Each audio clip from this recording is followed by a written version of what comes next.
Holy Toledo! Rollo, what did they do to you? They made me drink some sort of green crud. I came up here to tell you that Nellie had to go into work. Nellie Modewell seems to be integrating nicely. Once she finishes the work, she will either leave the office completely committed to perennial harvest, or she won't leave at all. Do you think that body at the warehouse was the person Beck's mom came to replace? That would make sense. We have a deadline. We have an objective. We have blueprints. This is officially a heist. Iggy, I know we've both been giant bags of shit to each other. I need you to cause a distraction so I can sneak into Perennial Harvest HQ. Got your delivery here. Our harvest awaits and such. Oh, come on. Just buzz me in already. Okay. Alright, everyone knows what to do? Deep engineering is to the north. I'll head east to the founder's office. You two be safe. Solomon? Rollo and Beck are headed to deep engineering. I'll just tell them the whole plan, Luca. Okay, you two rabble-rousers are coming with us. Nope. Ha! And what the hell is going on at this place? I was brought here to work on the discovery of a lifetime. A novel chemical compound was discovered under Beacon Pines, in a wellspring they called the Source. They named it tempus-liquamine. It was the secret to Valentine's fertilizer. Wait, the vial. I finally solved the chemical equation, allowing direct control of aging. Mr. Kerr picked it up just before you came. Luca, we got Dr. Modewell. Heading your way now. We'll go over everything when they get here. In the meantime, maybe we can dig up some more info. Dude must be fucking furious. Malice 80 proof whiskey. A hard drink for a hard man. Wow, even his alcohol is arrogant. Inaudibly. I should just smother you right now. What's that? I said, I shouldn't bother you right now. Don't be silly, you're no bother at all. I'm really sorry you got dragged into this mess, Solomon. You needn't worry about me. Well, I feel bad either way. We're gonna get you out of this, With I promise. A subtle, quivering lip, a smile crawled across Solomon's face. It looks like the founder was helping Kerr plan the festival. Why would such a secretive leader be obsessed with a party? Only time will tell. Held his hand up to the ashtray. Still warm. He must have been in here recently. If only we'd seen somebody come from this direction, then we'd know. Whoops. Stop doing that. Let's see what else this bad boy has on it. Security system. Time card logs. Payroll. You know, for being so evil, this guy sure is boring. Solomon once again muttered under his breath. Just you wait.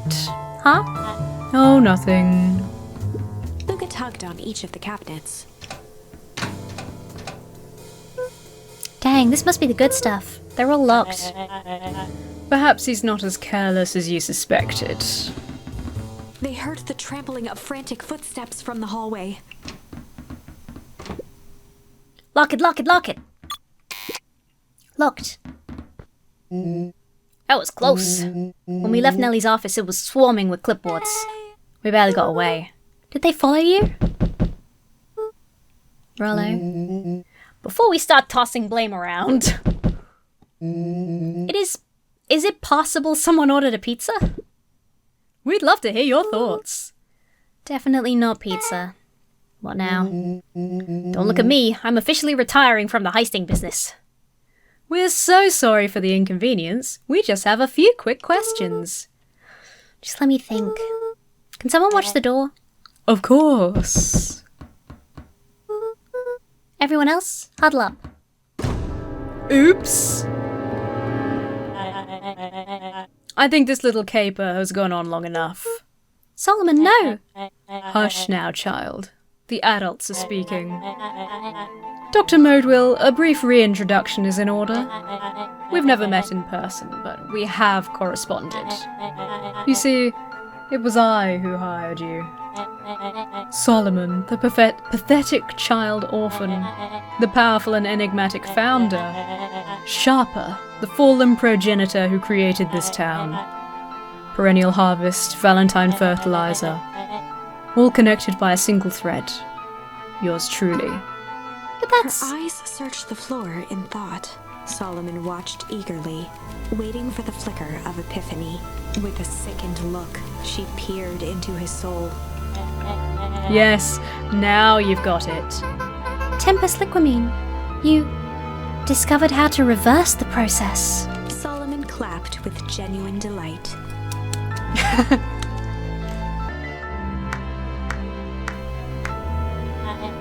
Very good, Dr. Modewell, very good.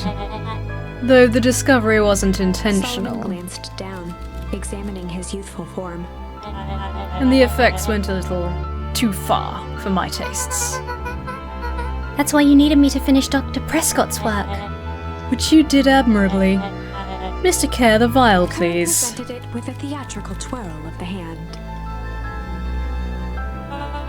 May I present to you the eighth Before he could wonder finish, of the... Rollo snatched the vial from Kerr's palm. Wow, this stuff sounds pretty valuable. Be careful, you fool. You have no idea what you have in your hand. Actually, we do. You just did a whole evil villain monologue thingy about Rollo it. casually tossed the vial to Luca. Gosh, maybe I'll have a Luca taste. tickled the vial mockingly. Seize him! Luca, over here. Move another inch and I smash She held it. it tightly behind her back. Solomon sighed, speaking in crisp, measured syllables.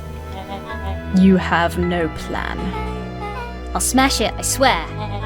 Fine. Risk killing us all. Or, if you're lucky, nothing happens. Then what? We capture you and grant you much less He pursed his leniency. lips with feigned sincerity.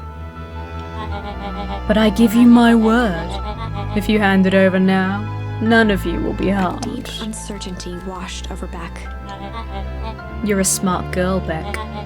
But there's no shame in being outwitted by someone smarter than you. We both know there's only one way this She ends. looked to Nellie shakily.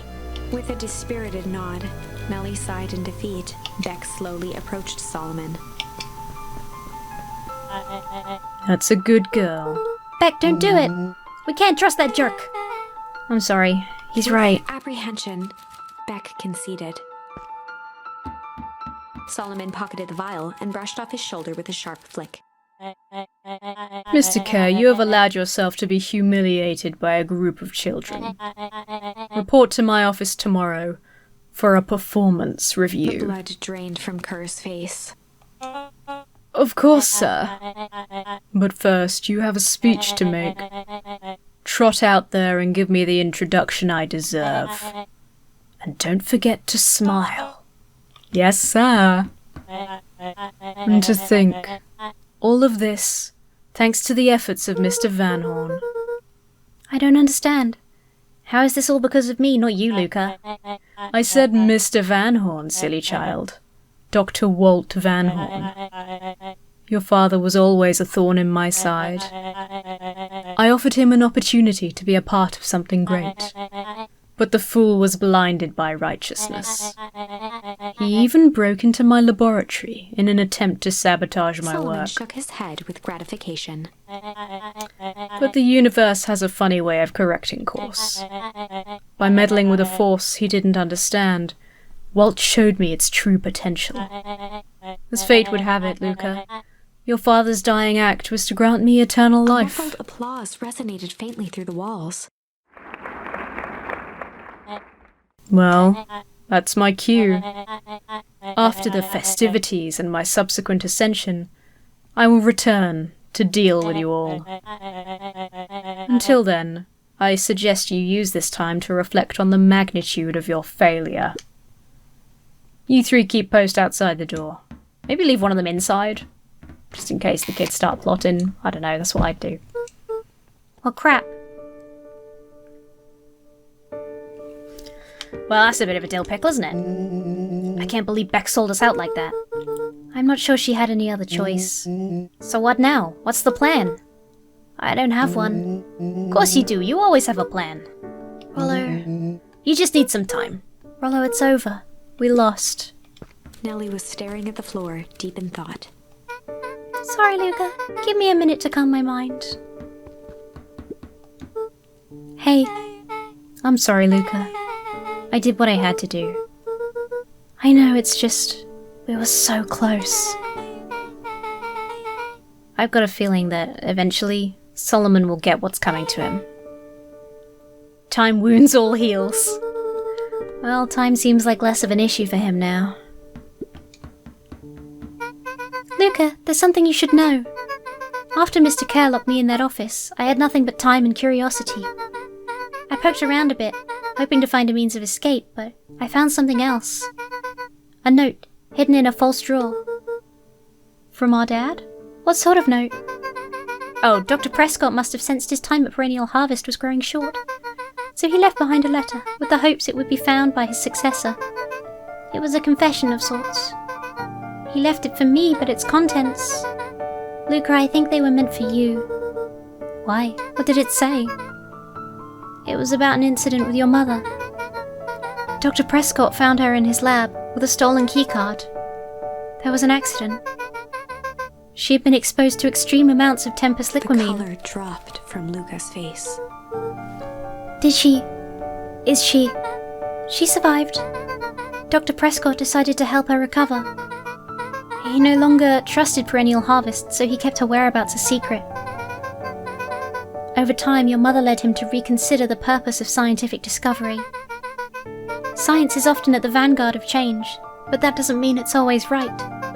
He realized that no one should have control over something as powerful as time itself. I now believe that's why he began to intentionally sabotage his own work. And it cost him his life. That's a reasonable conclusion. Luca was overwhelmed with emotion. But if she's alive, where has she been? Where is she now? A sudden explosion sounded from the hull. Chapter 8.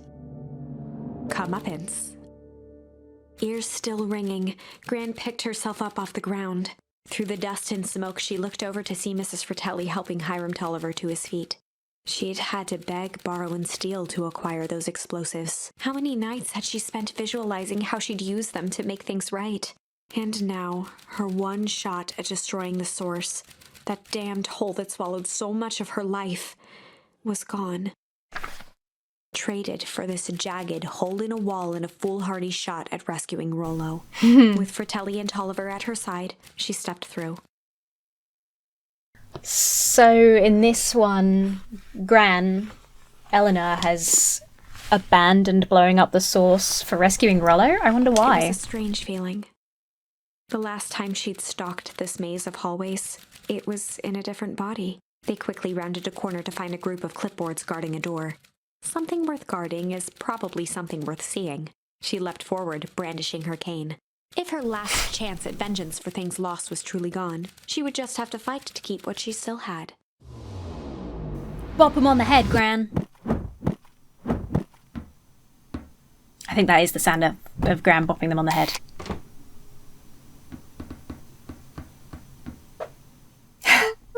Gran, what are you doing here? Luca? What are you doing here? We're here to save Nellie. We're here to save Rollo.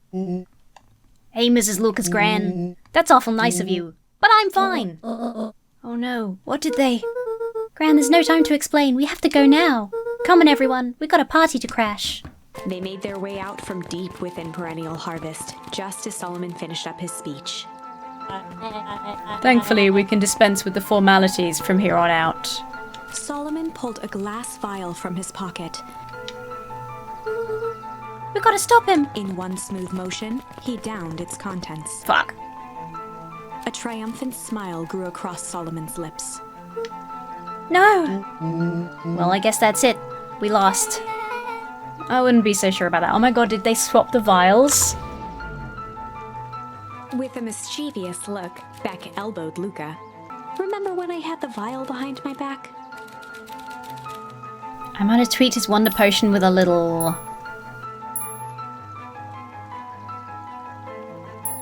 change? I might have tweaked his wonder potion with a little change. Like, pocket change? Your unlucky penny. Yeah, I plopped it in the vial when no one was looking. What's that gonna do?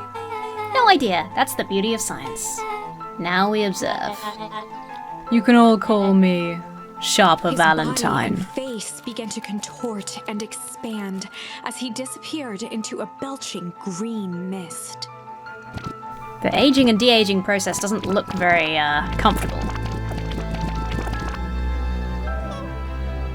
Oh my god, is he a baby? Holy crap, he's a baby? Yeah, but he's still sharper, right? When he was no longer matters. This is an innocent child. I apologize for all the harm my father has caused you. Awkwardly cradled the squirming child. She looked to her brother, her voice shaking with uncertainty. Augustus, what do we... We do what Valentines always do. What must be done. I'll hurry home and prepare a crib for father. Young Sharper. That would be a great help. Thank you. She looked down at the infant with equal parts kindness and terror in her eyes. With a shake of her head, Eris addressed the crowd with a stern scowl. Okay, everyone. The show is over. You may leave now. Epilogue. Damn. Sharper kind of went out with a whimper rather than a bang, huh? He's just a baby now. Beacon Pine's coldest summer on record came and went without much fanfare. Folks shared what they had and none were left wanting. Oh, the new good. school year was ushered in by the falling leaves of autumn. After everything Luca, Rollo, and Beck had been through, middle school was bearable. The chill of winter didn't seem to bother people much. They kindled a hope for a better future in their hearts. When spring arrived, farmers planted their crops with a sense of joy and optimism. And as the dawn of the first day of summer came again, its light slowly spread through the shallow valley. And the crops were okay? It crept over the town square, across the river, past the neglected welcome sign, and came to rest on a young boy sleeping at dawn, his mind at peace, knowing he is here for a reason.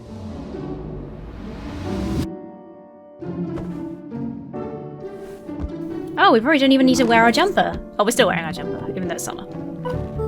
Rollo, you up yet? Roger that. It's a beautiful day of mission control. You gonna swing by? Be there in a minute. Is he gonna be young Rollo again? Did we get that? Did Nellie help us get that fixed? Over time, Eleanor began moving Walt's old things out of the closet and into storage. Aww. Eleanor had moved back into her bedroom, and now that she wasn't sneaking out late, she even slept there most nights.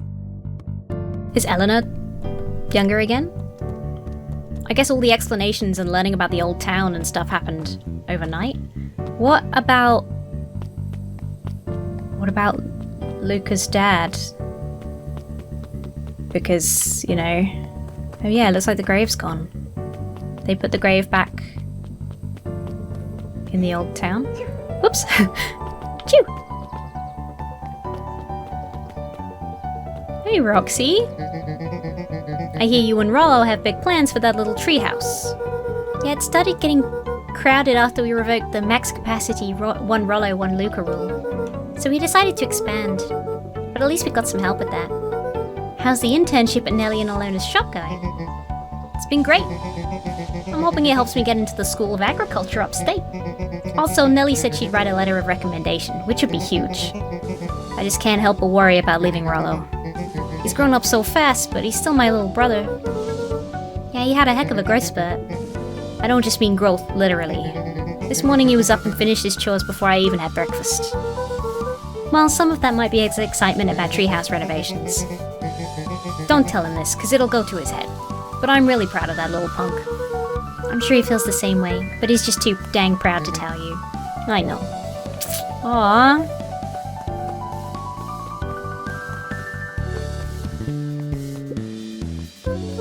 Hey Gus, how's the tree planting going? Couldn't be better. I'm so grateful to Alona and Nellie for letting me help. I just wasn't built to be a mayor. Too much bureaucracy. Gus, we finished up cleaning the sidewalks. What's next? When perennial harvest collapsed, most of the clipboards skipped town. But some stuck around and dedicated themselves to making things right. Aw, we still don't know what's up with the clipboards. How they are. Anyone with a knack for art can help paint the new offices. You can count on us. Looks like you really found your calling. I never really felt comfortable telling people what to do. Now this right here. This is something I can be proud of. Aww.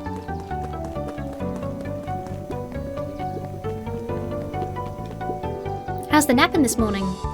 The most underrated part of a good nap is the view. And the view's getting greener every day. Nice. I see you decided on a name.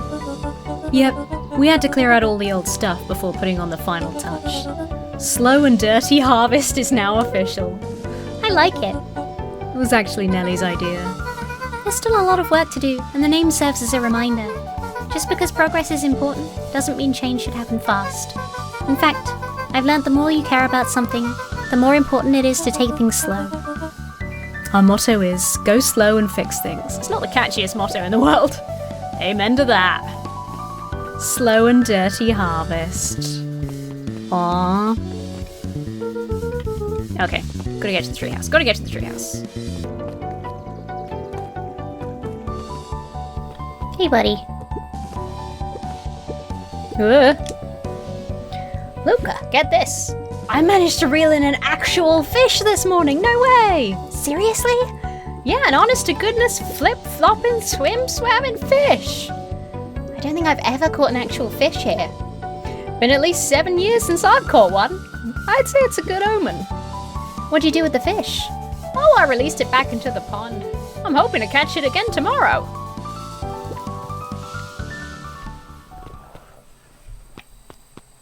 Have we got any? I don't think we've got anything new since the last one, have we? No. No, it's fine. A little higher. Yup. A little lower. Yup. A little higher. Yup. I'm telling you, the angle isn't the issue. We need more power to the radio. Luca, there you are. So Rollo is just big now? He just misses out on several years of childhood? Would you tell him it's not the angle? Hey, I'm not in charge of antenna redesign. Fine. Iggy, just don't do anything drastic until we get back. Oh, me? Tish, you're in charge while I'm gone. Yup. That'll be fine, right? It'll be fine.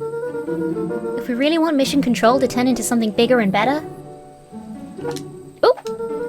We have to loosen our grip a bit. You're right. Lead the way.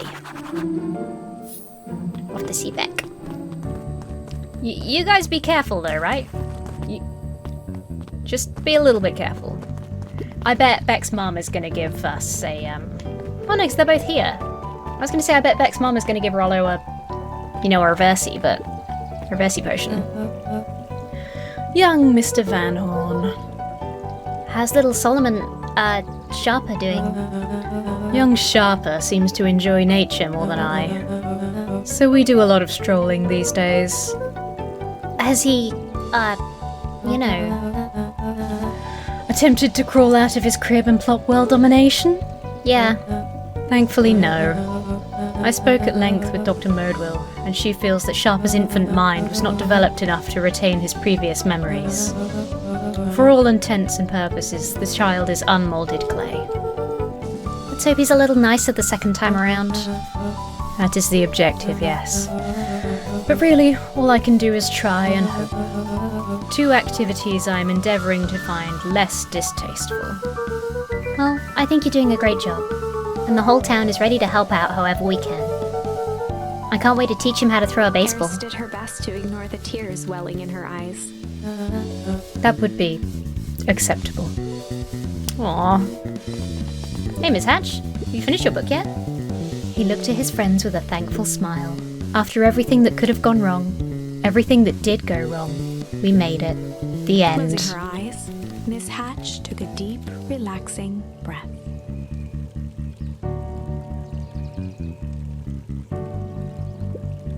Oh, hello, Luca. How are you? Really good, actually. That's wonderful. Did I miss anything? I think you're pretty much up to speed. I had a feeling she'd finish her book at the end of the story. What's today's news that needs knowing? I'll give you tomorrow's headline today. Our old friend, Patrick C. Montesquieu, aka William Kerr, just performed a stirring rendition of The Iceman Cometh at the State Correctional Facility. I hear there wasn't a dry eye in the house. Well, I guess he has plenty of time to work on his craft. It's a bit of a shame that, I guess, he lost everything and turned into a baby, but, you know, Sharper doesn't really get his comeuppance. I don't know. It depends how you look at it, I guess. Wait, can we go and see, Kato? Hey, Kato. Kato and Bert had become close friends. Aww. But did you know that when they covered up the source, they found a new species of fungus? Yep, and they're studying it at the new labs. Did you know that Beacon Pines is now the smallest town in the county? Yep, close to the population before Perennial Harvest moved in. Typically went on like this for quite some time. Aww. That's so freaking cute. Can't believe it's over. Yeah, the town's really starting to turn a new leaf. The town? I was talking about Hank Atomic. I just finished the last issue. How was it? Great as always. Hank finally returned to Earth. But I just feel weird now. Weird can be cool. It just means you're ready for something new. Any suggestions? You could ask Miss Hadgel about what she's always reading. She seems to really enjoy it. Oh, maybe I'll do that. Aww, what a good idea. Luca peeked over Piper's shoulder. Laid stealthily inside a large volume of mathematics was the first issue of Hank Atomic. Aww. Piper, are you reading Hank Atomic? Do you mind not telling anyone? I kinda got a reputation to uphold. That's nothing to be ashamed of. Just about every kid in town reads Hank Atomic. Honestly, I'm excited for you. What I'd give to start over fresh. To experience it again for the first time. I guess that's the downside of finishing something nice. At least now I can enjoy it again through you. Promise to tell me about it as you go? Sure thing. Aww. That's exactly what finishing a sweet game that you really love is like. So sad it's over. Joseph. Hey, Mr. Nuncreed. I'm gonna go see my dad in a bit. Did you want to come with? Oh, that is so frickin' sweet. After everything I did, you'd still... Mr. Nuncreed shook his head. You really are your father's son, aren't you? That is so sweet. I don't think I'm ready for that yet. Well, you're always invited. I bet he'd love to hear from you. I'll visit Walt in my own time. You run along now. Oh, that's so sweet. It made me emotional. Jeff's wild ride. With Perennial Harvest gone, the transportation tubes were left unused. He's turned them into a ride. Come on, cut 'em all. No one is too big, no one is too small for Jeff's wild ride. Maybe not completely unused. Just one piece of candy. He's charging candy for it. For the ride of your life. Who's next? Me. I want to go on Jeff's wild ride. Hey Joey, are the bugs back? Guess what? Yesterday, I saw a Dynasty's Titius. And that's good? It's great! I haven't spotted one of those in years. At this rate, Beacon Pines is going to become the bug capital of the county. Phew, that's good news. So it's still all boarded up and stuff around here. Oops. There's nothing else really going on here. Oh, the puddle's gone. That's good. It's a good sign. It definitely looks a bit cleaner. Was there a road here before? It must have been. I must just be The going silly. Valentine Mansion, both figurative. Still the same. Hey back. I have news I think you'll enjoy. This morning, I unpacked my last box. You're officially moved in. It's just a box. Let's not blow this out of proportion. Sounds an awful lot like putting down roots. I guess I decided this place is root-worthy. You're gonna be stuck with me for the foreseeable future. I do have to warn you, most years aren't going to be as interesting as this one. I think I'll manage. Ready? Before we go, there's a bit of a surprise. It's gotta be a reversey potion for Luca. If it's not, I'll eat my hat. I'll eat a hat. Of some kind.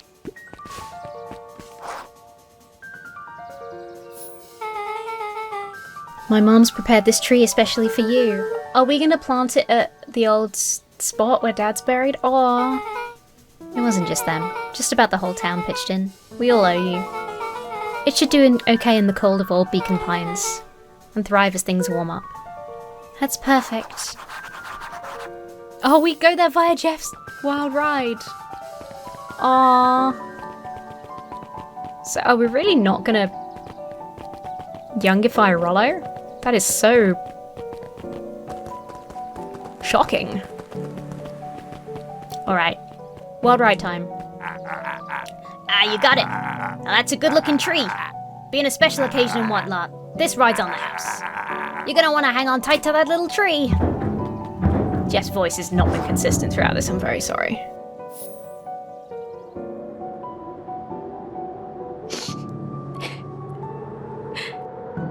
I think this is it. The end I've been waiting for. Honestly, I began to lose hope of ever finding it. But then you came along. I don't know exactly how to thank you. It's hard to explain how much this means to me. It's funny, now that our time together is finally ending. I'm at a loss for words. Let's just watch the end together. Done. A good little tree. The best little tree. Thank you, children. This means a lot.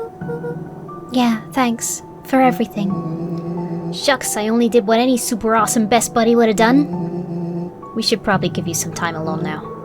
You good? Yeah, I am. It's been a wild year. How are you feeling? Everyone keeps asking me that. I'm fine, really. Pa always said the only thing fitter than a fiddle is a cello. I feel like a dang cello. Well, if you ever stop feeling like a cello, I'm here for you. I know. You don't even have to say it. You two make an awesome pair. Excuse me? We're a trio now. Yep. Thanks. There's just one thing missing now that you're part of our group. Missing? Let me tell you a little story about a man named Hank Atomic. Oh god. I won't be long. We'll be waiting for you back at the phone booth. I found the perfect way to start our summer. Is Rollo gonna go back to school next year? You've got some good friends. I'm so proud of you. Your father would be so proud. I know. Mom, could I ask you a question? Do you have a dream about Dad? Not a night goes by that I don't. Are you ever afraid that you're going to forget him? Forget what he looked like? Forget his voice? No, because so much of him lives on in you. He loved that old tree, but I know he would have loved this one more, because his two favourite people planted it. I'll give you two a moment.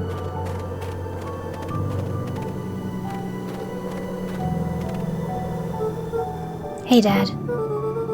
Dr. Modwell says that over the next few years this place should warm up, so you won't have to be so cold for much longer. I think I finally understand why you left that night. There were things you believed in, big things. Those beliefs were the things that made you, you. If you wouldn't have stood up to Sharper, stood up for what you believed in, you wouldn't have been the same person anymore. You had to go. But that didn't mean you loved us any less.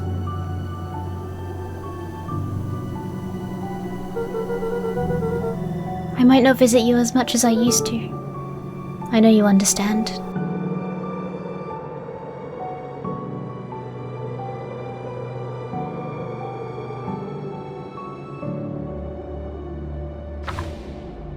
Aww.